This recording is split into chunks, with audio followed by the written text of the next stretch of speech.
thing. My parents are too weird, but okay, that's too weird. Mufundisi musavachatisa kana uchitauchati. Murume wangu akanzi, iwewe ndakukutorera zvese zvandakakupa. Zvese zviri muzita mako, ndakuzvichinja ndozvidzosera. Akati it's fine.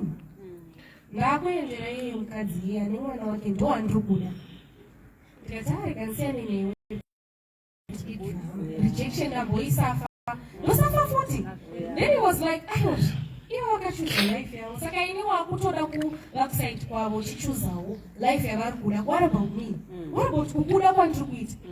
Munhu anofunga asi izvo zvese izvozvo zvachiuya kwauri. What made me? I have 2 kids. Oh, that's good. 18 is 13. And now I have a girl who's 4. Wow. Mamchiziya here kuti mbuya api yakaroriwa imi? Ndiya moyo. Ende unogona kukeep secret wena. Separating work from personal life.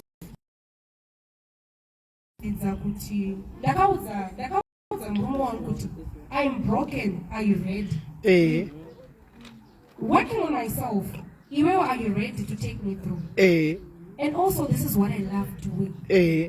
Are you ready? It's not easy.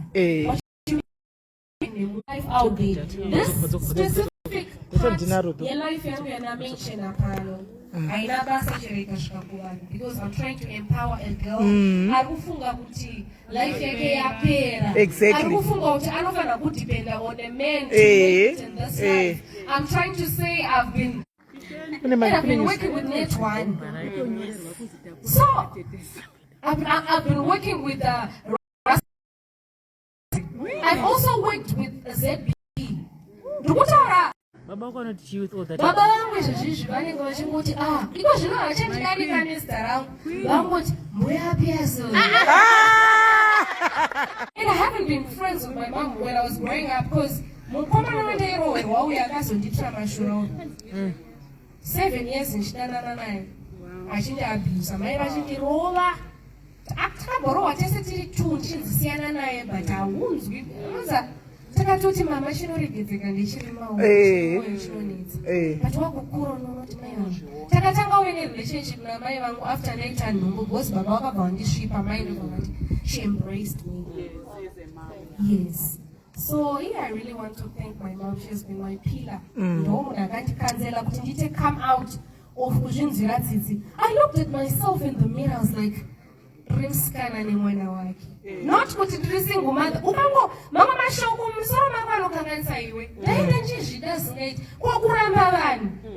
She tell you're not my type.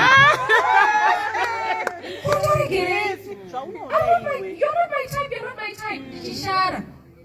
Hakuna chofana kumisa kuti uset level standard ya unoda iwe. Yes. Life yako iwewe ndio unoidetermine. So musanyeberwa kunzi kwanzi rega chingotore yeye ndazvananga udautaura maybe zvinokunara off. Rega chingosetla for yeye mudhara yeye kontanchadi. You can get anyone you want. Yeah. So, this is me. This is Kudzai Chengeza. This is the face behind Mbuyawa Pearson brand. And this is what God is doing. My life, man. And look at me, I'm here. To share with you.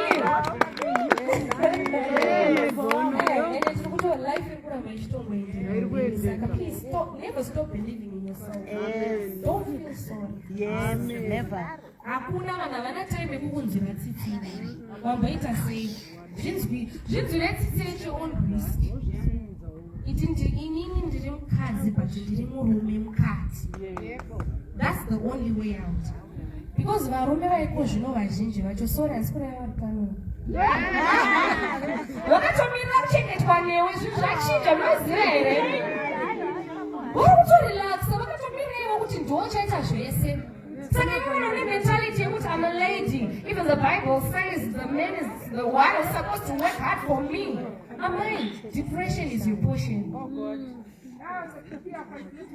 And if you choose, kushandirwa nemunhu. Depression is your portion. Saka shanda madzimai. Ina ndingadi kuti it's all me. Pandiri pana time yafa God. Andingadi kuti it's all me, it's by the grace of God. Atanokubatsira kana iwe uchibatsira kana iwe uchishanda wega. Thank you so much, ladies.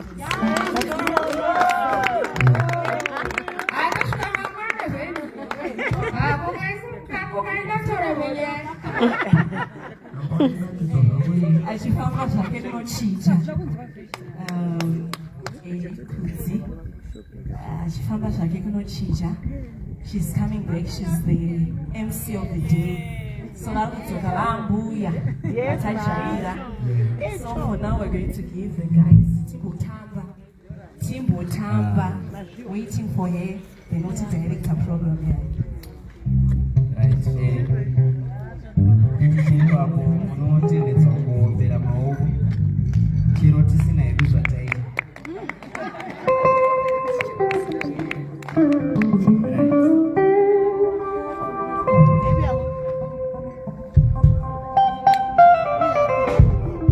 Saka kune vataka kutoona nhasi tinonzi King Marshall and the Black White Band. Asi kune vaya vagara vachitiziva vaya tichirongonzi King Marshall and the Black White Band.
nevana vako